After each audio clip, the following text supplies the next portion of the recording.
watching my adult children's jaws drop as they realized the pathetic old woman living in a garage had just been featured in Architectural Digest as having one of the most innovative small space designs in the country, and that the people who had mocked my desperate living situation had just discovered I was worth more than all of them combined.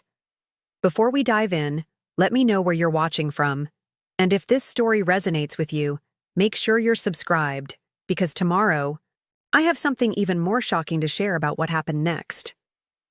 The moving truck pulled away from my daughter Jessica's pristine suburban driveway on that cold February morning in Portland, Oregon, leaving me standing in front of a detached two-car garage with nothing but 3 suitcases, a folding chair, and the slowly dawning realization that my own family had just made it crystal clear exactly where I ranked in their lives. The exhaust fumes from the truck lingered in the crisp morning air as I watched it disappear around the corner of Maple, Grove Lane, taking with it the last remnants of my dignity in the eyes of my children. At 70 years old, Margaret Maggie Chen had just been relegated to living in a garage like some forgotten piece of seasonal equipment. "Mom, it's just temporary," Jessica had said the night before, not quite meeting my eyes as she handed me a space heater and some old blankets that smelled like mothballs and broken dreams. "Just until you figure out a more appropriate living situation for someone your age." Someone my age.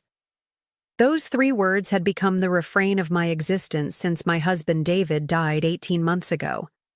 As if turning 70 had automatically stripped away every ounce of competence, dignity, and decision-making ability I'd accumulated over 7 decades of life. My son Marcus had been even less diplomatic than his sister. "Mom, you can't expect to live in our guest rooms forever. Carol and I have our own lives, and frankly, having you in the house is putting strain on our marriage. The garage has electricity and running water from the utility sink. It's perfectly adequate for your needs." Perfectly adequate.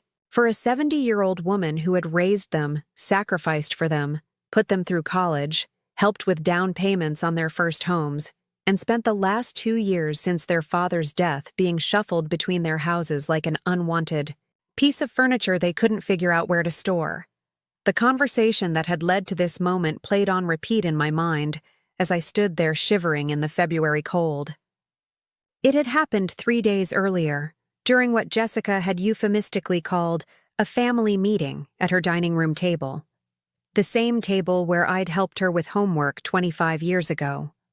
"Mom, we need to talk about your living situation," Jessica had begun, her voice taking on that patronizing tone she probably used with difficult parents at her job as an elementary school principal. "This arrangement of you moving between our houses every few months isn't sustainable. It's disruptive to our routines," Carol, Marcus's wife, had added with the clinical detachment of someone discussing a problematic tenant. Carol was a real estate agent who seemed to view every human interaction through the lens of property values and market efficiency. "What are you suggesting?" I had asked, though something cold in my stomach already knew where this conversation was heading. Marcus had pulled out a folder, because of course he had prepared materials for this intervention. My son, the accountant, always came prepared with spreadsheets and documentation when he was about to deliver bad news. "We've researched several senior living communities in the area," he said, sliding a brochure across the table. "Sunset Manor has very reasonable rates for their efficiency apartments. It's specifically designed for people in your situation. People in my situation. Unwanted elderly parents who had become inconveniences to their busy adult children." I'd looked at the brochure, a cheerful collection of stock photos showing elderly people playing cards and sitting in wheelchairs, participating in what the marketing copy called engaging activities and supportive community living. The efficiency apartments were essentially studio rooms with tiny kitchenettes and shared common areas. "This looks like a nursing home," I'd said quietly. "It's assisted living, Mom," Jessica had corrected, as if the terminology made the reality less insulting. "They have activities coordinators and meal plans. You'd have people your own age to socialize with." "I don't need assisted living. I'm perfectly capable of living independently." But are you really? Carol had asked with a smile that didn't reach her eyes. You've been staying with us for months now, depending on us for transportation, meals, social interaction. That doesn't exactly scream independence. The truth was, I had been depending on them. Not because I couldn't manage on my own, but because I'd been grieving the loss of my life partner of 48 years, and my children had positioned themselves as my support system. Every time I'd mentioned getting my own apartment or finding my own place, they'd expressed concern about my isolation and insisted I should stay close to family. But now that providing that support had become inconvenient, suddenly my need for it was evidence of incompetence rather than the natural result of the dependency they had encouraged. The monthly cost at Sunset Manor is $3,200, Marcus had continued, consulting his spreadsheet. We know that's probably beyond your budget on Social Security, so we've discussed it, and we're prepared to help supplement the cost. Help supplement. They were offering to pay to warehouse me so they wouldn't have to deal with me anymore. I need to think about this, I'd said. Of course, Jessica had replied with false warmth. Take all the time you need. But Mom, we really think this is the best solution for everyone. That night, lying in Jessica's guest room for what I didn't yet know would be the last time, I'd stared at the ceiling and tried to figure out how I'd become such a burden to the children I'd devoted my life to raising. When had Jessica stopped seeing me as her mother and started seeing me as a problem to be solved? When had Marcus decided that I was a threat to his marriage rather than the woman who had taught him how to tie his shoes and helped him through his divorce 5 years ago? The next morning, everything had changed. I'd woken up to the sound of voices in the kitchen, Jessica and Marcus having what they clearly thought was a private conversation about my future. We can't keep doing this, Jess, Marcus was saying. Carol is right. Having Mom bounce between our houses is affecting our family dynamics. Emma and Jake are starting to resent having their routines disrupted. Emma and Jake, my grandchildren, ages 16 and 14, who had always seemed happy to see me when I visited. Apparently, that had been my imagination. I know, Jessica replied, but she's being so stubborn about Sunset Manor. She keeps insisting she wants her own place, but we both know she can't handle that kind of responsibility anymore. Can't handle that kind of responsibility. I'd managed a household for nearly 50 years, raised 2 children, and helped my husband run his small landscaping business until he retired. But apparently, at 70, I was no longer capable of basic adult functions. What if we just— Marcus's voice dropped and I had to strain to hear. What if we stop offering the guest room option? Make it clear that she needs to figure something else out. You mean force her to choose between assisted living and whatever other option she can come up with? Maybe she has resources we don't know about. Maybe she'll surprise us. Maybe I'll surprise you, I'd thought, sitting on the edge of that guest room bed. You have no idea. That afternoon, when I'd announced that I had found alternative housing and would be moving out immediately, both children had seemed relieved rather than concerned about where exactly I was planning to go. That's wonderful. Mom, Jessica had said with genuine enthusiasm. Where did you find a place? I'd rather not say just yet. I want to get settled first. The truth was, I'd called my old friend Helen Rodriguez, who lived 3 houses down from Jessica, and asked if I could rent her garage temporarily while I figured out my next move. Helen, who was 68 and understood something about how adult children could be dismissive of their parents' capabilities, had immediately agreed. You can use it as long as you need, Maggie, she'd said. I'll even throw in access to my Wi-Fi, and you can use my kitchen whenever you want. Consider it a base of operations while you plan your next adventure. Adventure. When was the last time someone had used that word in connection with my future? But I hadn't told Jessica and Marcus about Helen's generosity.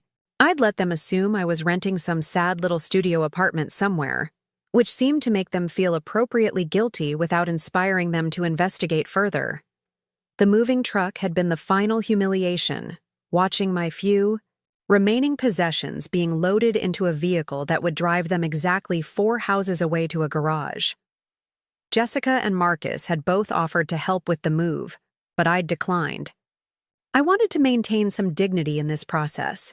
Now, standing in front of Helen's garage with my 3 suitcases and folding chair, I felt the full weight of how far I'd fallen in my children's estimation. 6 months ago, I'd been there grieving. Mother who needed support and love. Today, I was a problem they'd successfully solved by making me someone else's responsibility. The garage was exactly what you'd expect.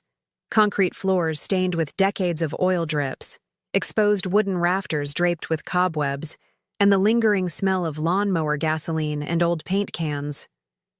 Tool marks scarred the workbench that ran along one wall, and rusty nails protruded from the wooden beams at odd angles. A single bare bulb hung from a frayed cord, casting harsh shadows across the space that was supposed to be my new home. The utility sink Helen had mentioned was, indeed there, a deep stained basin with a single cold water faucet that dripped steadily onto the concrete below. The electrical outlet where I could plug in my space heater was positioned awkwardly high on the wall, probably installed for power tools rather than human habitation. I set my suitcases down on the cleanest section of floor I could find and unfolded my chair, placing it in the center of the space. Then I sat down and looked around at what was supposed to be my rock bottom. The silence was profound. No traffic noise filtered through the thick garage doors. No sounds of family life from the main house. Just the steady drip of the faucet and the occasional settling creak of the wooden frame. This was where my children thought I belonged. This was what they considered perfectly adequate for their 70-year-old mother.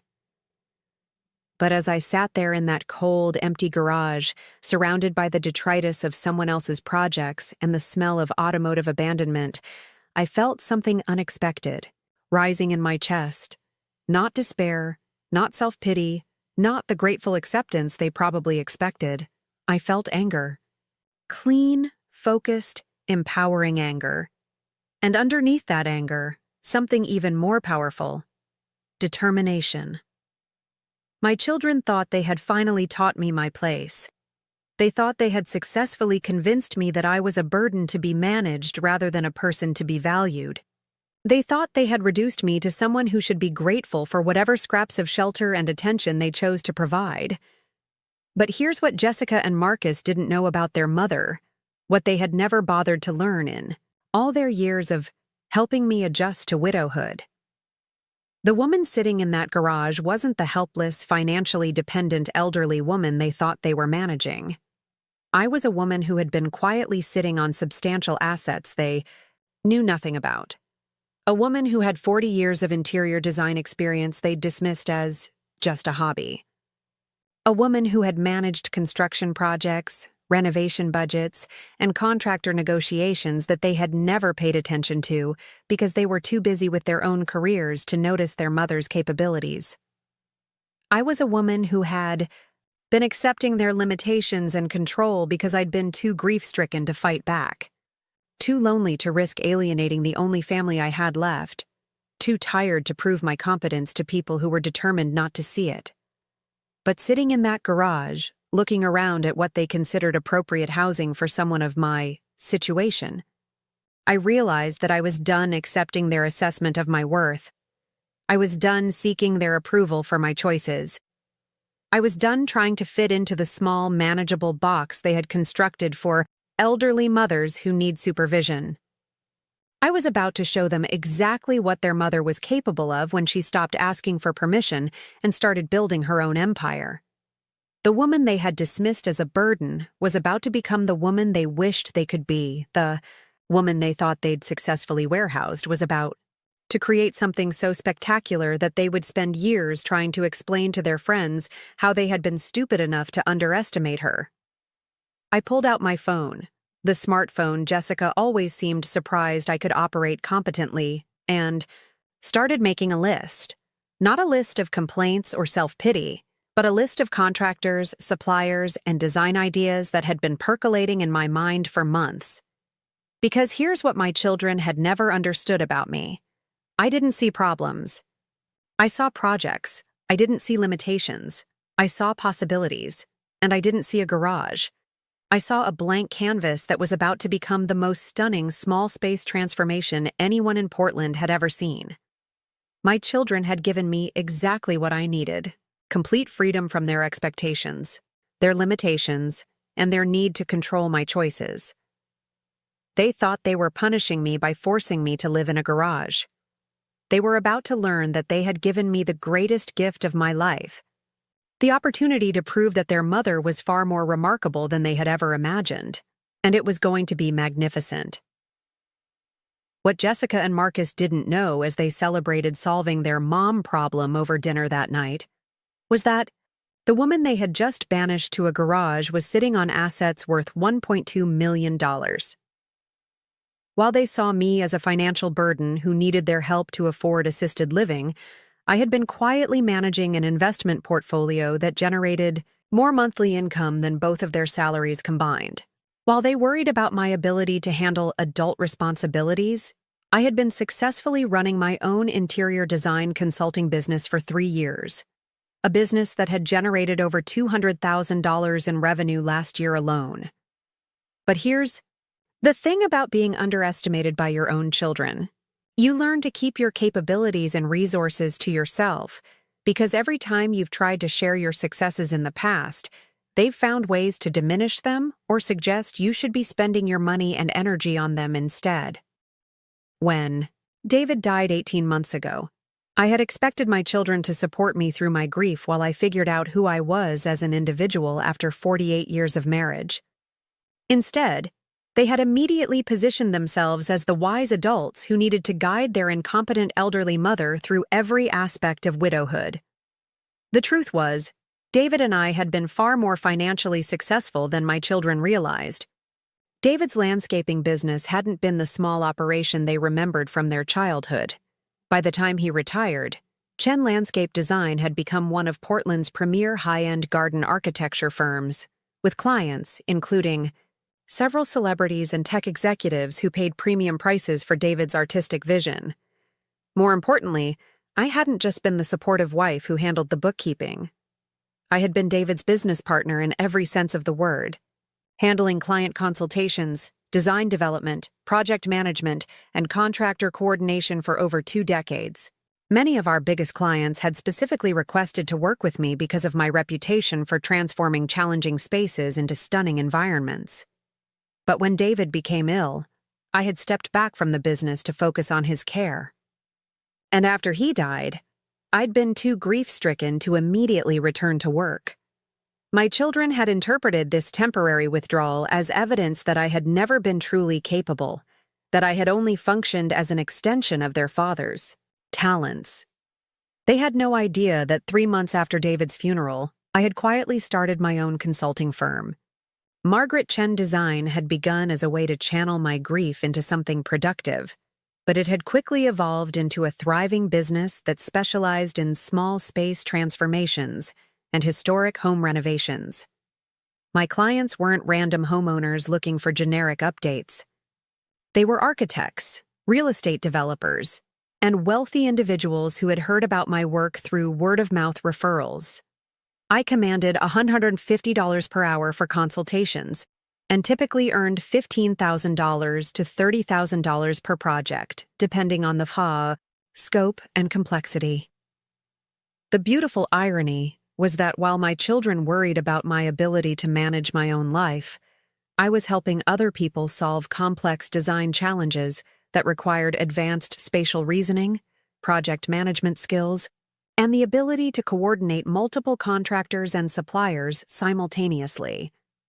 My portfolio included a 400-square-foot studio apartment that I had transformed into a luxury living space for a tech executive, a historic carriage house conversion that had been featured in Portland Home and Garden magazine, and a basement renovation that had won a regional design award.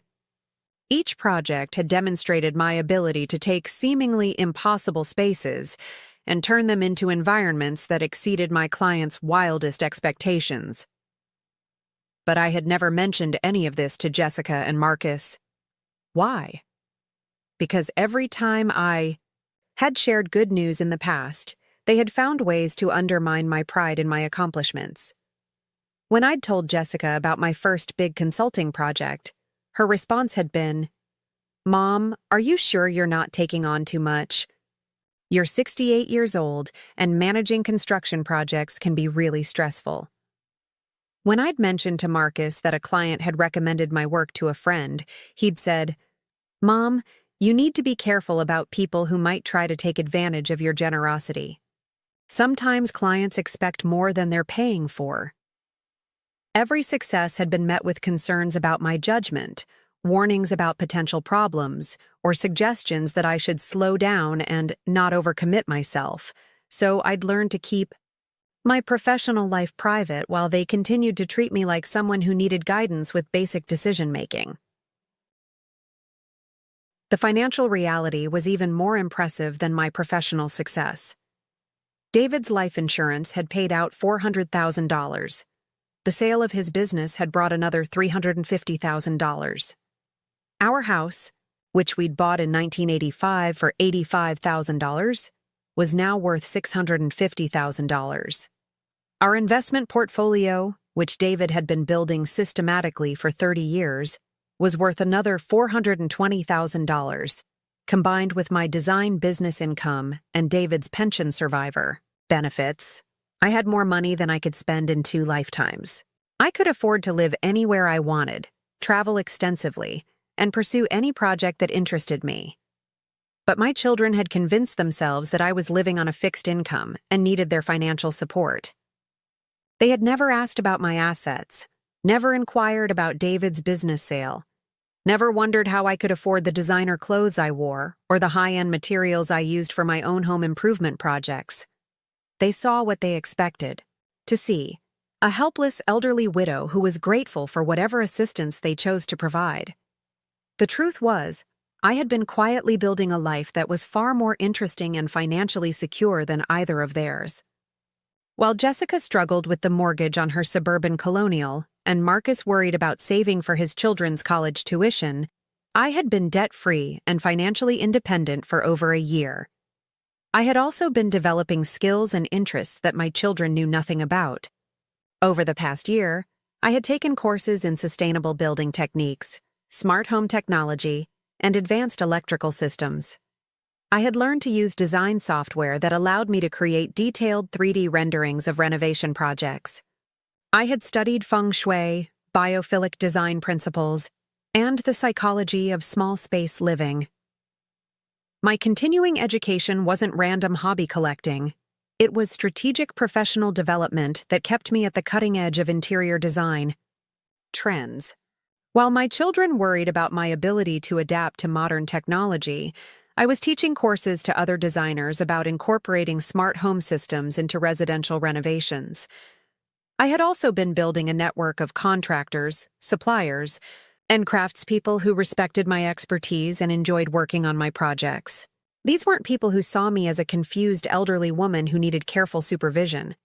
They were professionals who sought out my business because they knew I paid well, provided clear direction, and created opportunities for them to showcase their best work. My regular contractors included Miguel Santos, who specialized in custom millwork and had worked with me on 5 projects over the past 2 years. Elena Petrov, a tile artist who had emigrated from Russia and created stunning mosaic installations for my more adventurous clients. James Walker, an electrician who understood smart home systems and could make any space feel like something from the future. These relationships weren't casual business transactions. They were collaborative partnerships with artisans who pushed each other to achieve excellence. When I called Miguel about a project, he cleared his schedule. When Elena saw my name on her caller ID, she got excited about whatever creative challenge I was about to propose. But my children had no idea that their mother commanded this level of professional respect. In their minds, I was still the woman who called them for help programming the cable remote. The gap between their perception and my reality had become a source of dark amusement for me over the past year. While they worried about my isolation, I was having dinner with clients who had become friends, attending design industry events, and participating in professional organizations that valued my contributions. While they fretted about my limited social circle, I was part of a community of creative professionals who regularly collaborated on projects, shared resources, and celebrated each other's successes. While they assumed I needed their guidance to make major decisions, I was running a business that required me to make complex judgment calls every day about budgets, timelines, contractor performance, and client satisfaction. The woman sitting in that garage wasn't someone who had been reduced to accepting charity from her children. She was someone who had been biding her time, building her resources, and waiting for the right opportunity to demonstrate her true capabilities. And my children had just handed me that opportunity on a silver platter. Because here's what they didn't understand about garage conversions. They're not desperate measures taken by people with no other options. They're sophisticated design challenges that require advanced spatial planning, creative problem solving, and the ability to maximize functionality within severe constraints. Some of the most innovative small space designs in the world had started as garage conversions. I had a folder on my computer filled with examples of garage transformations that had been featured in architectural magazines, won design awards, and commanded premium prices when their owners decided to sell. The garage, my children saw as evidence of my reduced circumstances. I saw as a blank canvas with incredible potential. 24 feet by 24 feet of space with high ceilings, concrete floors that could support heavy furniture, and the kind of structural simplicity that made creative renovations possible. Most importantly, it was my space. For the first time in 18 months, I had complete control over my environment.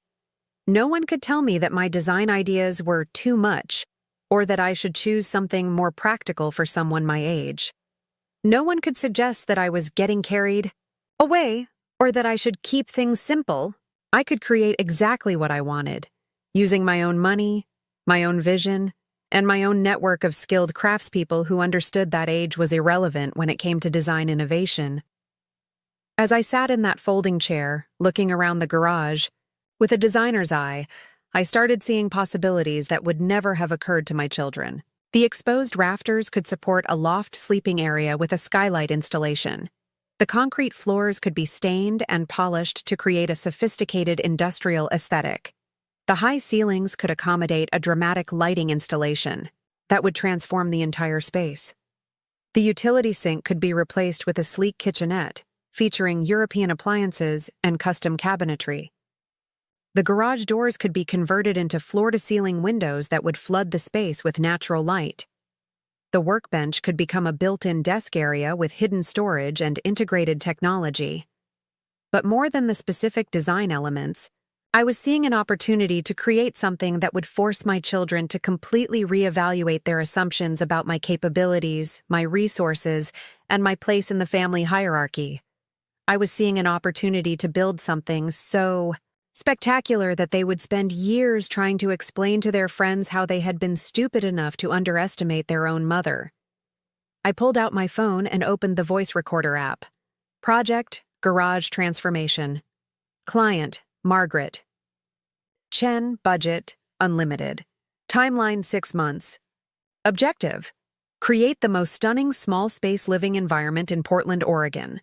Secondary objective, demonstrate to family members that their assessment of my capabilities was not just wrong, but laughably, embarrassingly wrong. I paused the recording and smiled. Additional objective, have the time of my life proving that 70 years old is just the beginning of my most creative and independent chapter. The woman my children had dismissed was about to become the woman they wished.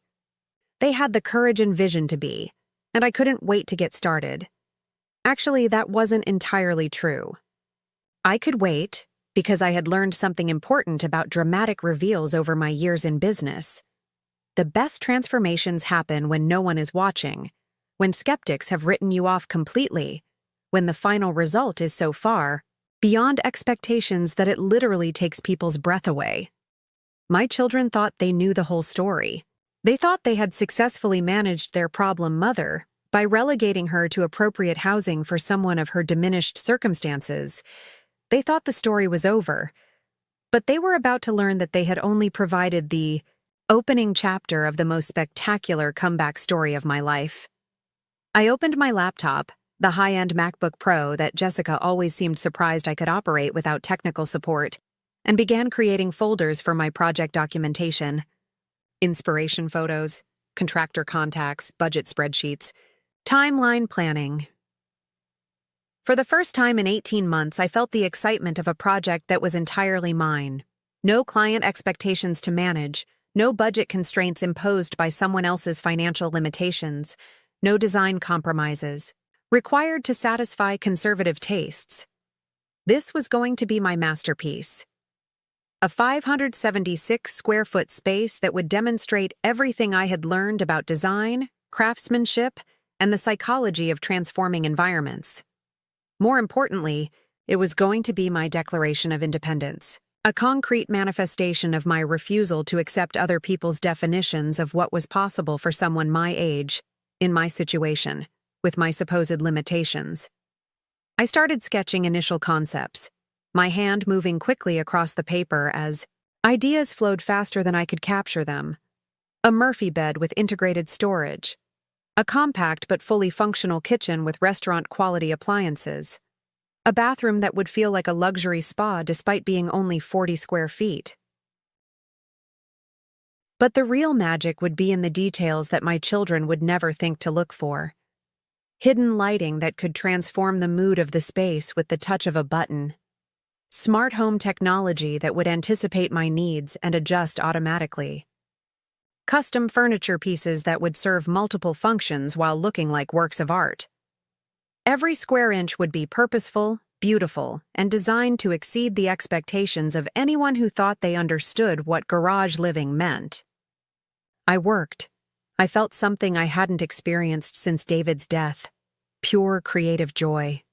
The excitement of a challenge that would push my skills to their limits. The anticipation of creating something that would surprise and delight everyone who experienced it. My children thought they had given me a problem to solve. Instead, they had given me the canvas for my greatest artistic achievement.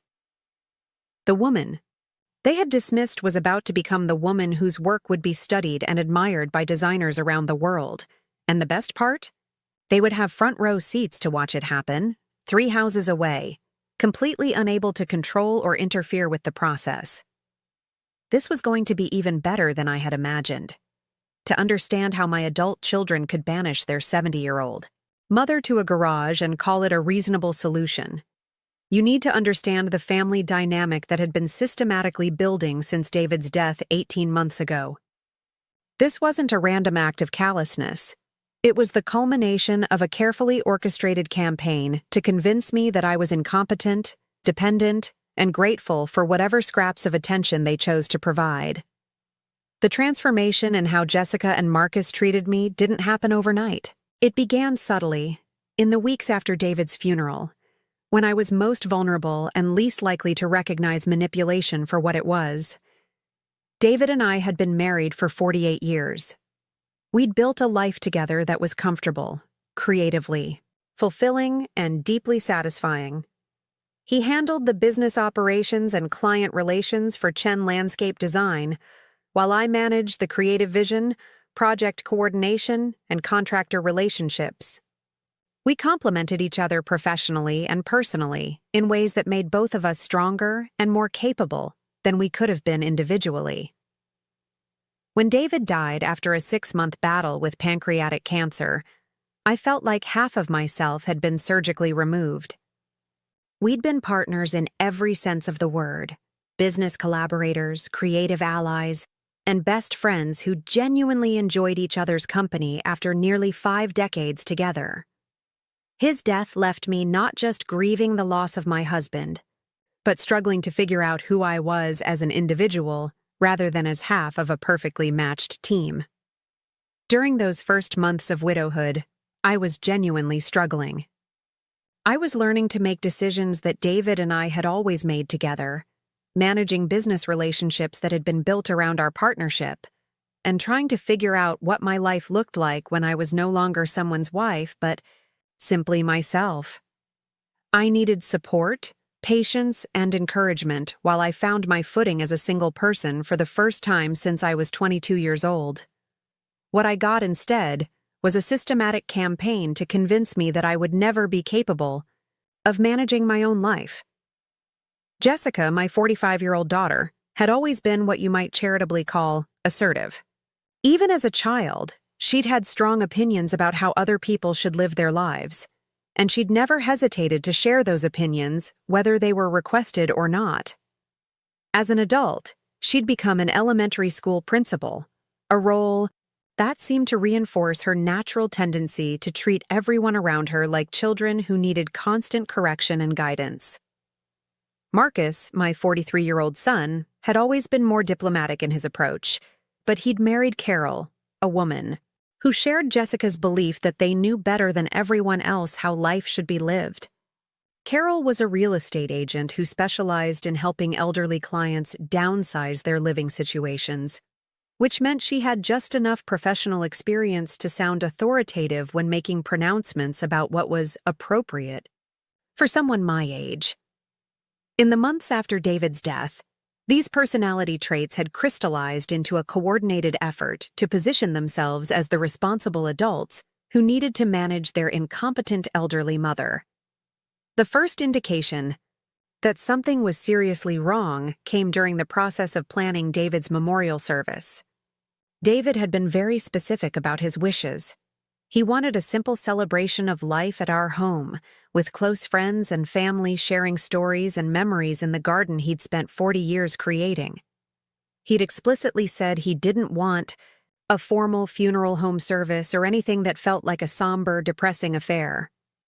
But when I tried to honor those wishes, my children intervened with what they called realistic adjustments for your emotional state.